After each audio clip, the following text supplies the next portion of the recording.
Hello everyone. Drama की शुरुआत में हम अपनी फीमेल लीड को देखते हैं जिसका नाम शिवन है, जो कि मर चुकी है। तभी वहाँ हमारा मेल लीड जिसका नाम फूचन है आ जाता है। वहाँ पर मौजूद गुंडे इसका मजाक उड़ाते हुए इसको बताते हैं कि तुम्हारी लवर को किसी ने मार दिया है। ये सुनते ही फूचन को गुस्सा आ जाता है। जब भी फूचन को गुस्सा आता है तो इसकी आंखें रेड हो जाती हैं और वो एक मॉन्स्टर बन जाता है। वो अपनी पावर से एक ही पल में सबको मार डालता है। फिर वो शिवन के पास आकर बोलता है, मैं जानता हूँ कि तुम मुझसे नफरत करती हो। यकीनन तुमने अपने आखिरी लम्हात में भी मुझसे नफरत ही की होगी। फिर वो इसे घर ले जाते हुए अपने आदमी से बोलता है, पता करवाओ कि शिवन को किसने मारा है। शिवन की रूह बोलती है कि जब मैं जिंदा थी तो तुमने मेरा जीना मुहाल कर रखा था। कम अज कम मरने के बाद तो मेरा पीछा छोड़ दो। पूजन को पता चलता है कि शिवन को मारने वाला कोई और नहीं बल्कि शिवन का अंकल ही है। पूजन शिवन का बदला लेने के लिए इसके अंकल और इसकी सारी फैमिली का खात्मा कर देता है। शिवन की रूह ये सब देखकर सोचती है, मैंने क्या कर दिया। मेरी जान के दुश्मन तो मेरे अपने ही थे, जबकि मैंने ऐसे इंसान से नफरत की जिसे इस दुनिया में मेरी सबसे ज़्यादा परवाह थी। इसके बाद फूजन शिवन के साथ अपनी एनिवर्सरी सेलिब्रेट करता है। वो अपने सब आदमियों को बाहर भेजकर शिवन के पास आकर बोलता है, तुम्हें ये फूल बहुत पसंद थे ना। फिर वो इस जगह पर आग लगाकर शिवन से बोलता है, मैं तो उसी पल मर गया था जिस पल मैंने तुम्हें खोया था। शिवन की रूह ये सब देखकर उसे रोकने की कोशिश करती है, मगर वो कर भी क्या सकती थी क्योंकि वो तो ऑलरेडी मर चुकी थी। जीवन ये सब देखकर बोलती है, अगर कभी इसका रीबर्थ हुआ तो वो अपनी सारी ज़िंदगी फूचन के साथ स्पेंड करेगी। और यहाँ शिवन के साथ साथ फूचन की भी डेथ हो जाती है। अगले सीन में शिवन की आंख खुलने पर वो खुद को अपने अंकल आंटी के घर पाती है और इसे रियलाइज़ होता है कि इसका तो रीबर्थ हुआ है। तभी इसे बाहर से अपने अंकल और आंटी की आवाज़ें आती हैं। शिवन की कज़न बोलती है कि मैंने तो इसे सीढ़ियों से बस हल्का सा पुश किया था, मुझे क्या पता था कि वो इतने से ही कोमा में चली जाएगी। आंटी बोलती है, मुझे तो लगता है कि शिवन एक्टिंग कर रही है ताकि इसे फू फैमिली में शादी ना करनी पड़े। वैसे ये भी अच्छा ही है कि वो कोमा में है, क्योंकि अगर इसे पता चल गया कि हमने इसके ग्रैंडपा की प्रॉपर्टी बेच दी है तो वो काफ़ी ज़्यादा ट्रबल क्रिएट करेगी। जीवन अपनी शादी का सुनकर समझ आती है कि वो 1 साल पहले के टाइम में आ गई है जब इसकी शादी फूजन से हुई थी। इसे यकीन हो जाता है कि इसका सच में रीबर्थ हुआ है। अपने अंकल और आंटी की बातें सुनकर इसे रियलाइज़ होता है कि इन लोगों ने तो कभी इसे अपनी फैमिली का हिस्सा माना ही नहीं था। वो लोग बाहर यही बातें कर रहे थे कि वहाँ पर फू फैमिली का हाउसकीपर आ जाता है और आकर बोलता है कि मुझे यहाँ पर मास्टर ने यंग लेडी को पिक करने के लिए भेजा है। अंकल इसे बताते हैं कि शिवन तो कोमा में है क्योंकि वो सीढ़ियों से स्लिप हो गई थी, मगर डॉक्टर ने बोला है कि वो कुछ ही दिन तक होश में आ जाएगी।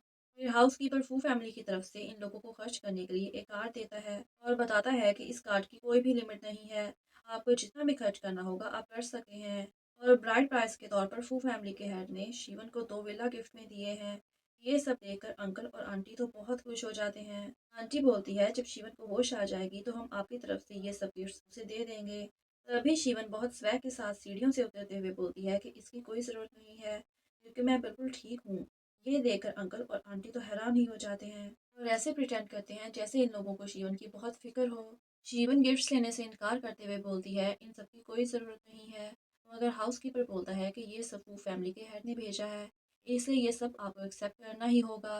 अंकल आंटी भी मामले में कूदते हुए बोलते हैं, हाँ ये सब तुम्हें एक्सेप्ट करना ही होगा वरना वो लोग बुरा मान जाएंगे। जीवन दिल में सोचती है कि माना आप लोग चालाक हैं, तो अगर इस बार मैं आपसे ज़्यादा चालाक बन के दिखाऊंगी। वो बोलती है, ठीक है हम ये सब रख लेते हैं, मगर रिटर्न में हम भी इनको कुछ गिफ्ट भेजेंगे। वो अंकल आंटी से फू फैमिली को हॉस्पिटल और विला गिफ्ट में देने के लिए बोलती है। अंकल आंटी को शिवन की बात माननी ही पड़ती है क्योंकि वो हॉस्पिटल और विला शिवन के ग्रैंडपा ने इसी के नाम पे छोड़ा था।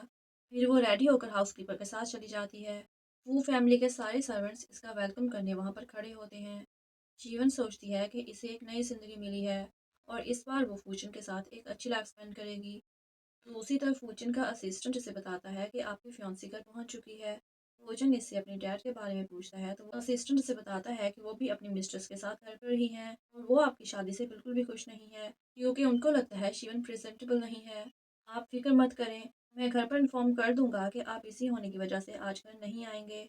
जिस पर फूचन बोलता है, नहीं मैं अपनी फियांसी से मिलने ज़रूर जाऊंगा क्योंकि मुझे वो हर चीज़ करके मज़ा आता है जिससे मेरे डैड को गुस्सा आए। रोशन सोचता है, जब शिवन छोटी थी तो तब वो एक बार इससे मिला था और वो बिल्कुल एक क्राई बेबी थी। वो खुद ही अपने आंसू पूछती थी, क्या वो अभी वैसी ही होगी। रोशन का डैड इसके ग्रैंडपा से बोलता है, मैं नहीं चाहता कि शिवन मेरी बहू बने, वैसे भी वो लोग हमारे लेवल के नहीं हैं। जिस पर ग्रैंडपा बोलते हैं कि शिवन ही मेरी ग्रेट ग्रैंड डॉटर बनेगी।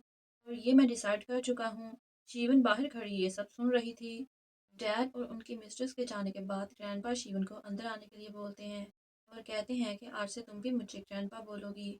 और यही बातें कर रहे थे कि वहाँ पर जियांग आ जाती है। जिया शीवन और फूचन की राइवल थी जो हमेशा इन दोनों को अलग करने की कोशिश में लगी रहती है, मगर फूचन हमेशा शीवन की साइड लेता है। ग्रैंडपा जिया को शीवन से मिलवाते हैं और बोलते हैं कि ये मेरी होने वाली ग्रेट ग्रैंड डॉटर है। जिया शिवन को देखकर जेलस होने लग जाती है और दिल में बोलती है फूचन कभी भी ऐसी लड़की से शादी नहीं करेगा। तभी एक सर्वेंट आकर इनको बताता है कि फूचन घर आ चुका है। जीवन अपने हस्बैंड को देखने के लिए बहुत एक्साइटेड हो जाती है। जीवन वहां से जाने लगती है तो जिया इसे गिराने की कोशिश करती है, मगर तभी फूचन आकर इसे बचा लेता है। ये देखकर जिया तो और भी ज्यादा जेलस होने लग जाती है। डिनर करते वक्त जिया फूचन को खाना सर्व करती है, मगर फूचन अपने सर्वेंट को प्लेट चेंज करने का बोलता है और शिवन से बोलता है, क्या तुम मुझे खाना सर्व नहीं करोगी? शिवन इसे अपने हाथ से खिलाने लग जाती है, जिसे देखकर जिया को बहुत गुस्सा आता है। जिया बोलती है, फूचन तुम मेरे साथ ऐसे कैसे कर सकते हो? तुम्हें पता है ना कि मैं तुमसे कितना प्यार करती हूँ, मगर तुम मेरे सामने ये सब करके साबित क्या करना चाहते हो? मुझे पता है कि तुम शिवन को बिल्कुल भी लाइक नहीं करते, इसीलिए तो तुमने अभी तक उससे शादी भी नहीं की। जिस पर फूचन बोलता है कि मैंने प्रॉपर वेडिंग सेरेमनी इसलिए नहीं रखी क्योंकि मैं नहीं चाहता कि हमारी शादी में फजूल लोग आए।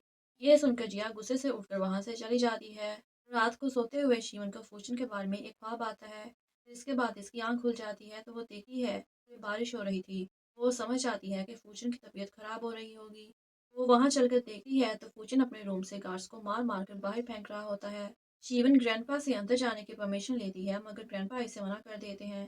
जीवन बोलती है कि मैं फूजन की होने वाली वाइफ हूँ, इसलिए मैं उसे इस हालत में अकेला नहीं छोड़ सकती।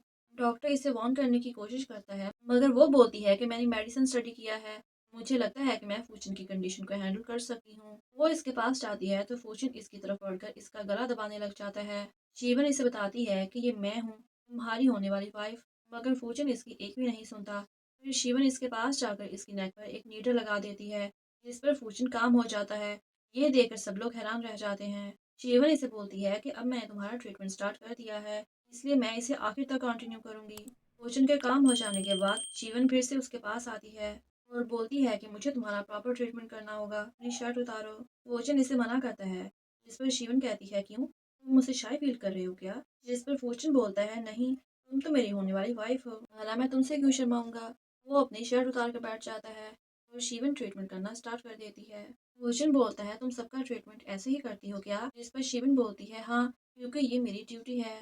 ट्रीटमेंट खत्म करने के बाद वो भूषण को बोलती है कि अब तुम सो जाओ, बाहर अब भी बारिश हो रही है, तुम्हारी तबीयत किसी भी वक्त खराब हो सकती है, इसलिए जब तक तुम सो नहीं जाते मैं यहीं पर बैठकर तुम्हें लुक आफ्टर करूंगी।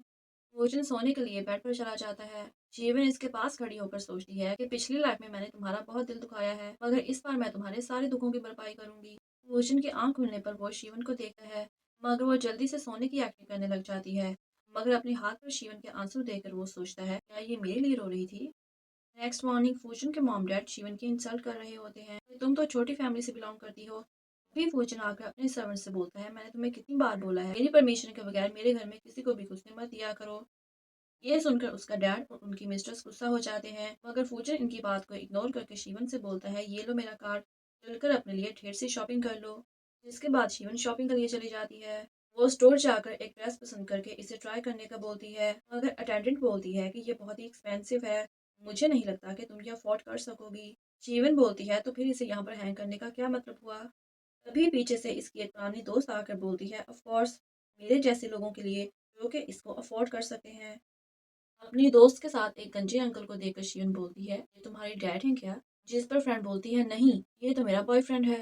ये इसकी दोस्त जब ड्रेस ट्राई करने के लिए चली जाती है तो इसका गंजा बीएफ शिवन के पास आकर फ्लर्ट करने लग जाता है कि तुम तो बहुत ही प्रेटी हो, मेरे साथ चलो, मैं तुम्हें दिल खोल कर शॉपिंग करवाऊंगा। शिवन की फ्रेंड ड्रेस ट्राई करने के बाद वापस आती है तो शिवन को अपने बीएफ से दूर करके बोलती है, ये अच्छी लड़की नहीं है, इसने अपनी ब्यूटी को यूज करके ना जाने कितने मर्दों को अपने जाल में फंसाया होगा। शिवन गुस्से में आकर अपनी दोस्त को एक जोरदार थप्पड़ लगाती है, जिस पर उसकी दोस्त बोलती है, तुमने मुझ पर हाथ उठाया, तुम्हारी हिम्मत कैसे हुई ऐसा करने की?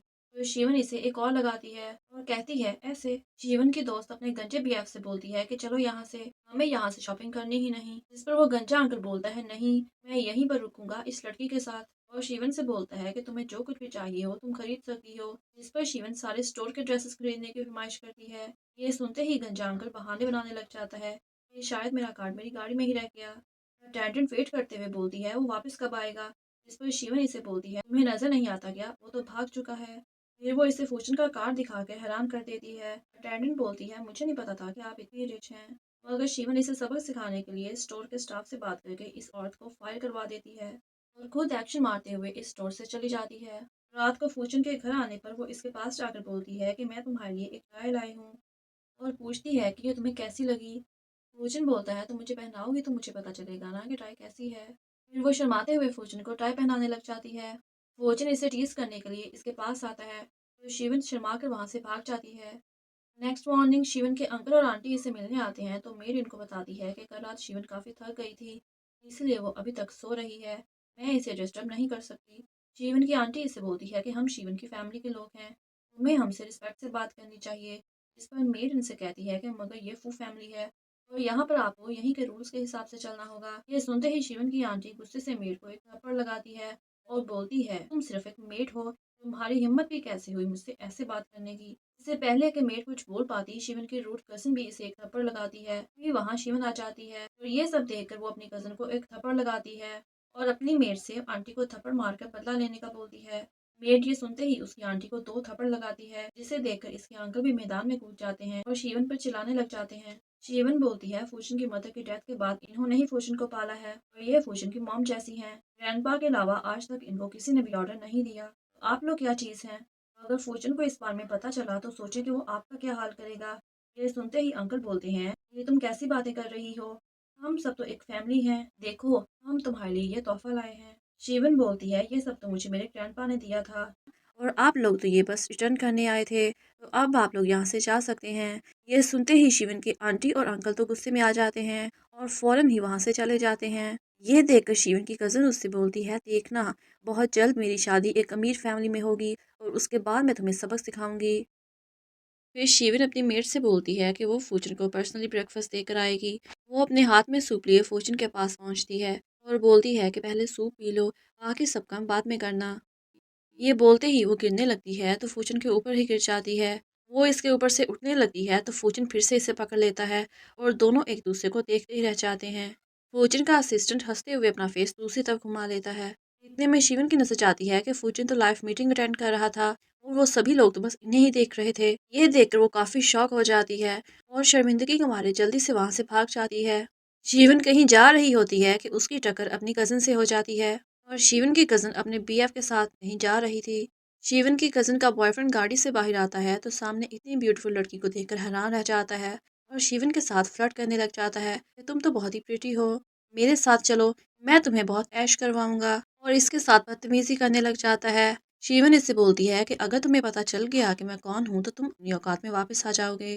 वो यही बातें कर रहे होते हैं कि वहाँ पर फूचन आ जाता है और चिल्लाकर बोलता है कि छोड़ो मेरी फियांसी को। शिवन भागकर फूचन के पास जाती है और इसे बताती है, ये देखो हनी, ये लोग मुझे बुली कर रहे हैं। फूचन इससे बोलता है कि तुम फिक्र मत करो, मैं आ गया हूँ ना। फूचन के गार्ड इस लड़के को पकड़ लेते हैं तो वो कहता है कि तुम हो कौन, तुम जानते हो ना कि मैं कौन हूँ, मैं कितना रिच हूँ। तो फूचन का आदमी इससे बोलता है, तुम कितने भी अमीर हो मगर फिर भी फू फैमिली जितने नहीं हो सकते। फिर इस लड़के का डैड भी वहाँ पर आ जाता है और इसे थप्पड़ लगाकर बोलता है कि इसने तो फूचन से पंगा ले लिया है। जिसके बाद वो दोनों नील डाउन होकर फूचन से माफ़ी मांगते हैं। जिसके बाद फूचन शिवन को लेकर घर आ जाता है। घर आते हुए शिवन कार में ही सो जाती है, इसलिए फूचन इसे उठाकर बेड पर लिटा देता है। वो वहाँ से जाने ही लगता है कि शिवन बोलती है, प्लीज़ मुझे छोड़कर मत जाओ, और इसे अच्छे से हक करके सो जाती है और कहने लगती है कि मैं इस लाइफ में तुमसे दूर नहीं होना चाहती और हमेशा तुम्हारे साथ रहना चाहती हूँ। और फूचन भी शिवन से प्रॉमिस करता है कि चाहे कुछ भी हो जाए, वो दोनों कभी भी अलग नहीं होंगे और हमेशा साथ रहेंगे। फिर नेक्स्ट मॉर्निंग शिवन के अंकल और आंटी उससे मिलने आते हैं क्योंकि उनको पैसों की ज़रूरत थी, पर गार्ड्स इन लोगों को अंदर नहीं जाने देते। वो लोग बाहर से ही चिल्लाने लग जाते हैं कि तुम कितनी एहसान फरामोश हो, हम लोगों ने तुम्हें पाल पोस कर बड़ा किया, इसीलिए तो आज तुम इतनी बड़ी फैमिली का हिस्सा हो, मगर फिर भी हमारी हेल्प नहीं कर सकती। शिवन ये सब देखकर अपनी हाउसकीपर को समझाती है कि इन लोगों से कैसे डील करना है। जैसे ही हाउसकीपर बाहर जाती है तो वो लोग खुश हो जाते हैं कि शायद शिवन ने इनको अंदर आने की परमिशन दे दी। मगर हाउसकीपर तो झाड़ू पकड़कर इनके पीछे पड़ जाती है और बोलती है कि मैडम ने मुझे बोला है घर में जितनी भी गंदगी हो उसे साफ कर दो। ये देखते ही शिवन की आंटी इसे बातें सुनाने लग जाती है। फिर शिवन बाहर आती है तो इसके अंकल बोलते हैं, मुझे पता था कि मेरी बेटी मेरी बात ज़रूर सुनेगी। शीवन बोलती है कि मेरा कोई भी ऐसा इरादा नहीं है। आप लोगों को गलतफ़हमी हुई है, क्योंकि मैं तो यहाँ पर आप लोगों से रिश्ता तोड़ने आई हूँ। वो लोग इस पर चिल्लाने लग जाते हैं कि हम लोगों ने तुम्हें इतनी मोहब्बत से पाला और आज तुम बड़ी होकर हमें ये सिला दोगी। शीवन इनसे बोलती है कि मैं यहाँ पर आपको कुछ भी एक्सप्लेन करने नहीं आई, बल्कि आप लोगों को इन्फॉर्म करने आई हूँ कि मैं आपसे रिश्ता तोड़ना चाहती हूँ। शीवन के अंकल बोलते हैं, अच्छा, तो अपनी फैमिली की पावर यूज़ करते हुए तुम हमें दबाना चाहती हो? जिस पर शीवन बोलती है, हाँ। अंकल बोलते हैं, अगर ऐसी बात है तो मैं भी मीडिया के पास जाऊंगा और तुम लोगों की फैमिली को बदनाम करूंगा। जिस पर फूचिन आकर बोलता है, ठीक है, मैं भी देखता हूँ कि कौन सा मीडिया मेरी फैमिली के बारे में ऐसी बातें करेगा। अंकल बोलते हैं, मिस्टर फूचिन, आखिर आप हमसे किस चीज़ का बदला ले रहे हैं? फूचिन बोलता है कि अगर शिवन को ही आपसे कोई रिश्ता नहीं रखना, फिर इसमें मैं क्या बोल सका हूँ। और अगर आपने इन पेपर्स पर साइन ना किए तो जान लें कि आप लोगों की फैमिली एग्जिस्ट ही नहीं करेगी। फिर वो लोग पैसों की हेल्प के लिए जिया के ग्रैंडपा के पास जाते हैं और इन्हें हेल्प के लिए मनाते हैं कि वो फूजन के ग्रैंडपा से इनके लिए बात करें। ये देखकर जिया भी अपने ग्रैंडपा को मनाने लग जाती है और सोचती है कि इसी बहाने इसे फूजन से मिलने का मौका मिलेगा। इसके बाद वो फूजन के घर पहुंच जाती है तो शिव ने इसे देखकर बोलती है, तुम यहाँ पर क्या कर रही हो? जिया इसे बोलती है, मेरा आना जाना तो इस घर में बचपन से ही था और मैं इस घर का हर एक रास्ता जानती हूँ और तुम जैसी लड़की मेरा कंपैरिजन कभी नहीं कर सकती। इस पर शिवन बोलती है, तुम ठीक कह रही हो। देखो, मुझे तो वो इंसान कुछ किए बगैर ही मिल गया जिसके लिए तुम सालों से मेहनत कर रही हो। यह सुनते ही जिया तो गुस्से से लाल हो जाती है। तभी वो वहाँ पर फूचन को आता देख लेती है और शिवन का हाथ पकड़कर बोलती है कि सोचो, अगर फूचन ने तुम्हें मुझे स्विमिंग पूल में गिराते हुए देख लिया तो वो तुम्हारा क्या हाल करेगा।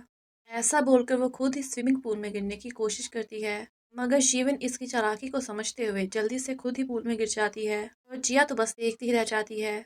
जैसे ही फूजिन वहां पर आता है तो वो जल्दी से शिवन को पानी में बचाने चला जाता है। शिवन एक्टिंग करते हुए बोलती है, नहीं, मुझे जिया ने कुछ नहीं बोला, मैं गलती से पूल में स्लिप हो गई थी। ये सुनते ही फूजिन जिया पर चलाने लग जाता है। जिया सब कुछ एक्सप्लेन करने की कोशिश करती है, मगर कोई भी इसकी बात मानने के लिए तैयार नहीं था।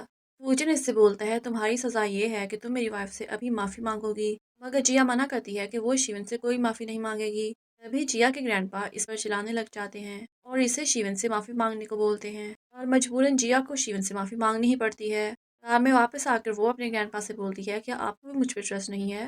ग्रैंडपा इससे बोलते हैं, ऑफ कोर्स, मुझे तुम पर पूरा यकीन है, मगर मैं कर भी क्या सकता था? फूजिन और उसके ग्रैंडपा वहीं पर थे और जब इन्हें ही तुम पर ट्रस्ट नहीं था तो भला मैं क्या कर सकता था? इसीलिए तो मैं तुम्हें बोलता हूँ कि जो कुछ भी करना हो हमेशा सोच समझ कर किया करो और फिक्र मत करो, क्योंकि फूजिन की बीमारी अब बढ़ती जा रही है और उसकी बीमारी का सिर्फ एक ही एंटीडोट है और वो एंटीडोट तुम हो। ये सुनकर तो जिया खुश हो जाती है और कहती है, ग्रैंडपा आप क्या बात कर रहे हैं, मुझे इस बारे में कुछ खुलकर बताइए। और फिर इसके ग्रैंडपा इसे एंटीडोट दिखाते हुए बोलते हैं, फूजिन को जो बीमारी है वो एक पॉइजन की वजह से है। फूजिन की बीमारी के पीछे मेरा हाथ है। जब वो छोटा था तो मैंने ही उसे वो जहर दिया था ताकि फ्यूचर में फू फैमिली को ब्लैकमेल करके इनसे अपने काम निकलवा सकूं। फिर रात को फूचिन और शिवन सो रहे होते हैं कि तभी फूचिन की तबीयत खराब होने लग जाती है। फूचिन शिवन के क्लोज आते हुए इसका गला दबाने लग जाता है, जिसके बाद शिवन इसे नीडल लगाकर जल्दी से सुला देती है और सोचती है कि मैंने तो इसका ट्रीटमेंट बहुत पहले ही स्टार्ट कर दिया था और मेरे एक्सपीरियंस के अकॉर्डिंग तो इसे अब तक ठीक हो जाना चाहिए था। फिर वो इसकी पल्स चेक करती है तो इसे पता चलता है कि फूचिन को जहर दिया गया था। सुबह को वो दोनों बातें कर रहे होते हैं तो शिवन फूचिन को बताती है कि जब वो छोटा था तो इसे जहर दिया गया था। उसी जहर की वजह से जब भी बारिश होगी या फिर तुम्हें बहुत गुस्सा आएगा तुम्हारी तबीयत खराब होने लग जाएगी।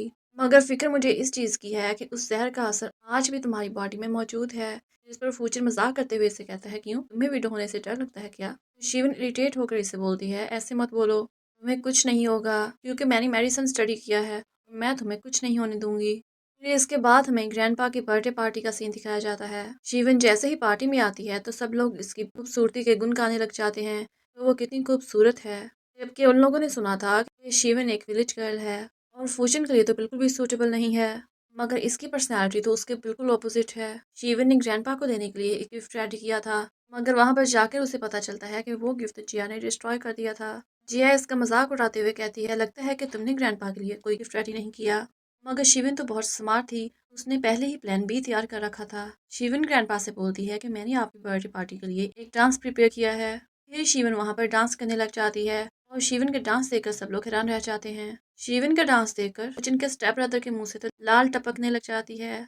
वो दिल में सोचता है, अरे यार, ये क्या चीज़ है, काश ये फूचन के बजाय मेरी फियांसी होती। फिर ग्रैंडपा शिवन से खुश होकर अनाउंस करते हैं कि वो अपने 30% शेयर अपनी ग्रेट ग्रैंड डॉटर के नाम कर रहे हैं। शिवन ये गिफ्ट लेने से इनकार कर देती है, मगर फूचन इससे बोलता है कि अगर ग्रैंडपा तुम्हें इतने प्यार से कोई चीज़ दे रहे हैं तो तुम ले लो, जिस पर शिवन मान जाती है। डांस परफॉर्मेंस के बाद जब शिवन अपना ड्रेस चेंज करने जाती है तो जिया उसे वहीं पर लॉक कर देती है। जिया वो ड्रेस ले लेती है और सोचती है कि मैं ये ड्रेस पहनकर फूचन के पास जाऊंगी। फिर वो एक वेटर को समझा देती है कि तुम मिस्टर फूचन के पास जाओ और इनसे बोलो कि इनकी वाइफ सेकंड फ्लोर के फर्स्ट रूम में उनका वेट कर रही है, जहाँ पर उनकी वाइफ ने उनके लिए एक सरप्राइज रेडी किया है। वेटर बेचारा यही लाइन याद करते हुए जा रहा था कि उसकी टक्कर फूचन के स्टेप ब्रदर से हो जाती है। वेटर उसे सारी बात बता देता है और उससे बोलता है कि आप ये मैसेज मिस्टर फूचन को दे दें। ये सुनते ही फूचन का स्टेप ब्रदर लालच में आ जाता है और सोचता है कि फूचन की जगह उसकी वाइफ के पास आज मैं जाऊंगा। फिर जब वेटर फूचन को पार्टी में देखता है तो इससे पूछता है, क्या आपके भाई ने आपको आपकी वाइफ का मैसेज नहीं दिया? फूचन उससे बोलता है कि तुम क्या बात कर रहे हो, जिस पर वेटर उसे खुलकर सारी बात बता देता है। ये सुनते ही फूचन शिवन को ढूंढने लग जाता है। शिवन को ढूंढते हुए उसे एक रूम से आवाज आती है। जब वो दरवाजा खोलता है तो उसे पता चलता है कि शिवन को किसी ने अंदर लॉक कर दिया था। शिवन और फूचन समझ जाते हैं ये किसी और का नहीं बल्कि जिया का ही काम होगा। शिवन फूचन को बताती है कि इसका ड्रेस भी गायब है। शिवन और वेटर की बात सुनने के बाद फूचन को सब समझ आ जाता है और वो कहता है कि चलो कल हमें एक नया ड्रामा देखने को मिलेगा। और फिर फूचिन की जगह जिया के रूम में उसका स्टेप ब्रदर चला जाता है और जिया बेचारी का सारा प्लान चौपट हो जाता है। नेक्स्ट डे फूचिन अपने स्टेप ब्रदर की कल वाली हरकत पर उसकी अच्छी सी भेंटी लगाता है और बोलता है कि अगर आइंदा तुमने ऐसी कोई हरकत की तो मैं तुम्हारा हाथ तोड़ने की बजाय तुम्हें मार ही डालूंगा।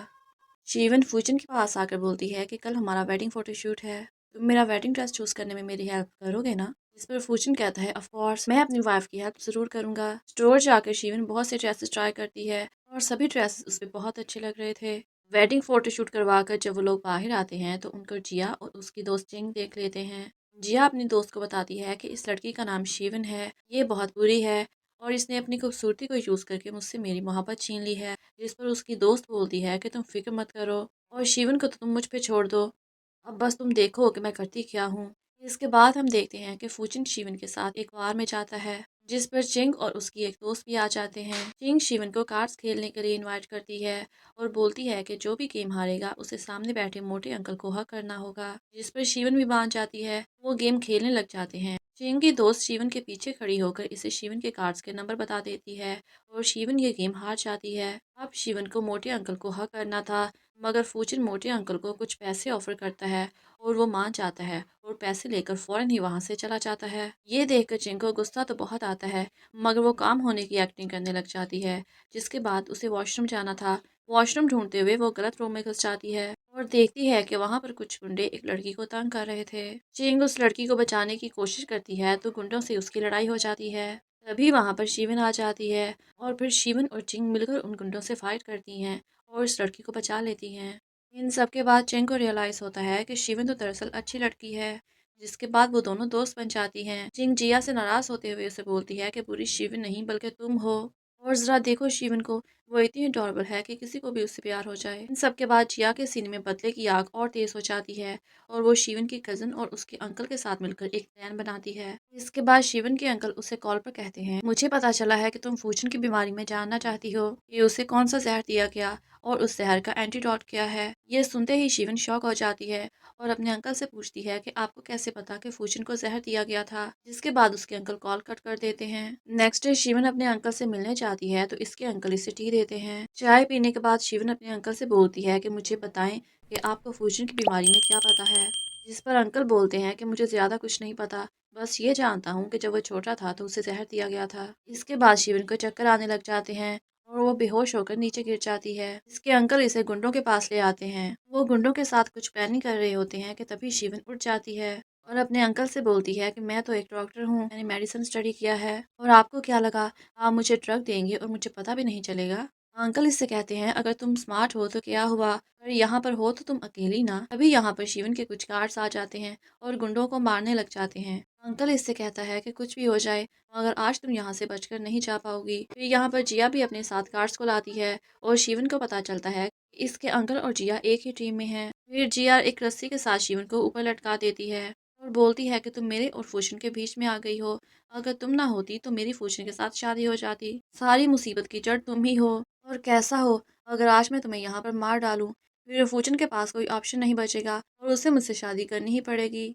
और मेरे पास तो उसकी बीमारी का एंटीडोट भी है। वो यही बातें कर रहे होते हैं कि वहाँ पर फूचन शिवन को बचाने पहुँच जाता है और कहता है कि शिवन को छोड़ दो। तो जिया शर्त रखती है, अगर तुम मुझसे शादी करोगे तो मैं इसे छोड़ दूंगी। फूचिन चिल्लाते हुए कहता है कि अपनी बकवास बंद करो और मेरी वाइफ को छोड़ दो। जिया बोलती है कि शिवन की लाइफ मेरे हाथ में है।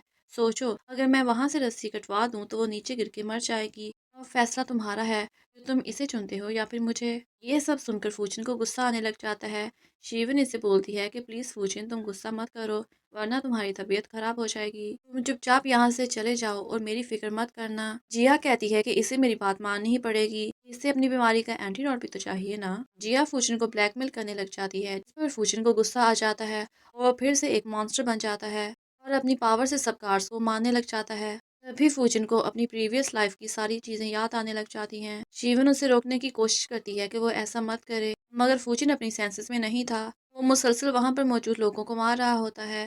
तभी शिवन सोचती है कि इस सारे फसाद की जड़ मैं हूँ। अगर मैं खुद को ही खत्म कर लूँ तो ये सारा ड्रामा यहीं पर खत्म हो जाएगा। वो रस्सी से अपने हाथ छुड़वा कर नीचे गिरने लगती है तो फूचिन अपने पावर्स का इस्तेमाल करते हुए इसे बचाने पहुंच जाता है। फूचिन के पावर्स देखकर वहां पर मौजूद सब लोग हैरान रह जाते हैं कि वो कितना स्ट्रांग है। फूचिन अनकंट्रोलेबल हो जाता है और वो सभी को मारने लग जाता है। वो जिया को भी नहीं छोड़ता और इसे मार गिराता है। वो सभी को मार रहा होता है कि तभी शिवन जल्दी से फूचिन को रोकने के लिए उसे हक कर लेती है और फूचिन शिवन की आवाज़ की वजह से कंट्रोल में आ जाता है और फिर इसे एहसास होता है कि इसने तो बहुत सारे लोगों को मार डाला। फूचिन की तबीयत खराब होने लग जाती है तो शिवन जल्दी से इसका एंटीडोट ढूंढने लग जाती है। जब वो जिया के पास जाती है तो देखती है कि एंटीडोट तो डिस्ट्रॉय हो चुका है। जिया इससे कहती है कि फूचिन, अगर मेरा नहीं हो सका तो वो तुम्हारा भी नहीं होगा। अब देखना, वो मर जाएगा और तुम भी मेरी तरह खाली हाथ रह जाओगी। शिवन फूचिन के पास आती है और जोर जोर से रोने लग जाती है और कहती है कि मुझे माफ कर दो, मैं तुम्हारे लिए एंटीडोट नहीं ला पाई। फिर फूचिन अपनी आंखें खोलता है और शिवन के आंसू साफ करने लग जाता है और शिवन को पता चलता है कि फूचिन तो बिल्कुल ठीक हो चुका है। इसके बाद फूचिन और शिवन की ग्रेट वेडिंग होती है। फूचिन अपनी पावर की मदद से शिवन को यहाँ से लेकर गायब हो जाता है और इसे बताता है कि अब मैं पूरी तरह से ठीक हो चुका हूँ। तो शिवन कहती है कि मेरी मेडिकल स्किल्स हैं ही इतनी अच्छी और मुझे लगता है कि हमारे प्यार में बहुत ताकत है, इसलिए तो तुम बिल्कुल ठीक हो गए और तुम्हारी सुपर पावर्स भी खत्म नहीं हुई। और इसी के साथ इस ड्रामा की हैप्पी एंडिंग हो जाती है। गाइस, कैसी लगी आपको ये क्यूट सी love story? Please do let me know in the comment section. Bye.